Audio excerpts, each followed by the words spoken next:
यदि कोई बाहर वृंदावन धाम के बाहर रह रहा है अन्य प्रदेशों में, और उसके हृदय में बात है कि हम बहुत समय तक वृंदावन वास तो नहीं कर पाएंगे, ऐसा हम माया से जकड़े हुए हैं, तो हमें जो वृंदावन वासी को लाभ मिलेगा वो हमें कैसे मिले? क्योंकि हमारा फिर तो जीवन व्यस्त हो जाएगा, हमें अखंड वृंदावन वास तो मिलने वाला नहीं, क्योंकि हम इतने मोह में फंसे हुए हैं, इतना हम संसार में सत्यत्व बुद्धि किए हुए हैं, घर परिवार में इतना महत्व बुद्धि किए हुए हैं कि हम वैराग्य करके वृंदावन धाम में अखंड वास करें, इतनी तो हमें सामर्थ्य दिख नहीं रही। तो हम क्या करें? बोले ददत किंचित वृंदावन तनुभृते, जो वृंदावन में शरीरधारी है, जो भी जीव है, यदि वृंदावन में उनकी थोड़ी सी भी सेवा आप करने को पा जाए, आहा, तो सर्व भगवत विभूतेर भागीसो भवति जगताम तद्भृति परहा।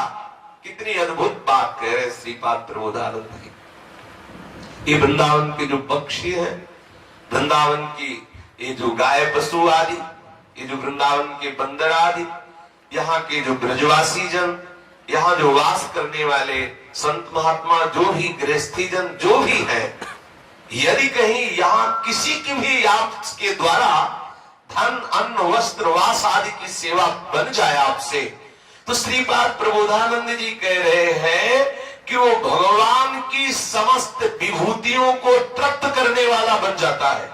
इतनी उसमें सामर्थ्य आ जाती है, वो ऐसा महामहिमामय वाला बन जाता है कि जैसे गीता में विभूतियों का वर्णन किया ना, उन विभूतियों को भी आनंद प्रदान करने वाली विभूति वो स्वयं बन जाता है। ऐसा वो महाविभूति स्वरूप हो जाता है जो वृंदावन वासियों की सेवा करता है। यद्यपि वो वृंदावन वास नहीं कर पा रहा, अखंड वृंदावन वास नहीं कर पा रहा, पर वृंदावन के पक्षियों को, वृंदावन के पशुओं को, वृंदावन के बंदरों को, वृंदावन के जो ब्रजवासी जन है, जो गृहस्थी जन आके रहे, मानो ऐसे गृहस्थी जन है कि भगवत चर्चा सुनकर भगवत प्रेम के लिए लालायित होकर श्रीधाम वृंदावन वास कर रहे हैं, उनके पास सम्यक व्यवस्थाएं नहीं है। आपको भगवान ने यदि धन दिया है और आप ये लाभ लेना चाहते हैं वृंदावन वास का, तो चाहे वो गृहस्थ हो चाहे विरक्त, इस भूमि में वास करने वाले के लिए ये मर्यादा नहीं कि विरक्त की ही सेवा करनी चाहिए। यहाँ वनवासी है सब, कोई भी हो, स्त्री हो, पुरुष हो, गृहस्थ हो, विरक्त हो, वो सब वनवासी है। इस वन में वास करने वाले हर वनवासी की सेवा का फल एक ही होगा, चाहे वो गृहस्थी की सेवा करे, चाहे वो बंदर की सेवा करे, चाहे वो विरक्ति की सेवा करे, चाहे गाय की सेवा करे, चाहे किसी की भी, वो वृंदावन वासी है। इस बात की बात यहाँ है। कोई भी हो, अगर उसको आवश्यकता है और आपको भगवान ने दिया है धन आदि, अन्न आदि, वस्त्र आदि, ऐसी सामर्थ्य दी है और आप परम लाभ प्राप्त करना चाहते हैं, तो मोह और लोभ का त्याग करके वृंदावन वासियों के वास की व्यवस्था, भोजन की व्यवस्था, वस्त्र की व्यवस्था, उनको प्यार दो, उनके प्रति अपनापन करो, उनकी सेवा करो, तो जितनी भी विभूतियां भगवान की है वो सब आपसे तृप्त हो जाएंगी और आप महाविभूति स्वरूप हो जाएंगे।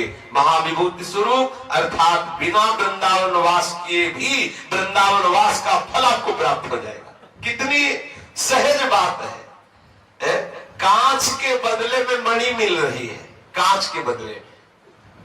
कहां सांसारिक तुच्छ धन, कहां सांसारिक अन्न वस्त्र आदि, और कहां प्रियालाल का कृपा प्रसाद, केवल ब्रजवासियों की सेवा से।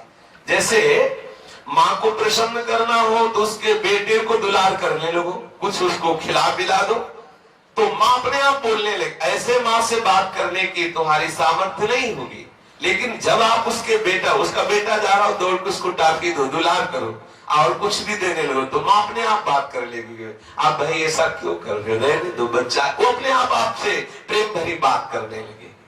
ऐसे ही हमारे प्रियालाल के लाडले हैं वृंदावनवासी, चाहे वो बंदर हो, चाहे वो पशु पक्षी हो, चाहे वो गृहस्थी हो, चाहे वो विरक्ति हो, चाहे ब्रजवासी हो, चाहे बाहर का वासी हो, जो यहाँ इस भूमि पर वास कर रहे, वो हमारी लाडली के लाडले हैं।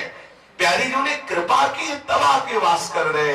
इन वृंदावन वासियों की कोई भी शरीर से सेवा, अन्न से सेवा, वस्त्र से सेवा, धन से सेवा, वास की सेवा यदि ऐसा करता है तो हमारे लाडली लाल उस पर कृपालु होते हैं और जो वृंदावन वास का फल है वही फल उसको प्राप्त होता है। ये देखो कितनी बढ़िया बात श्रीपाद प्रबोधानंद जी महाराज ने की।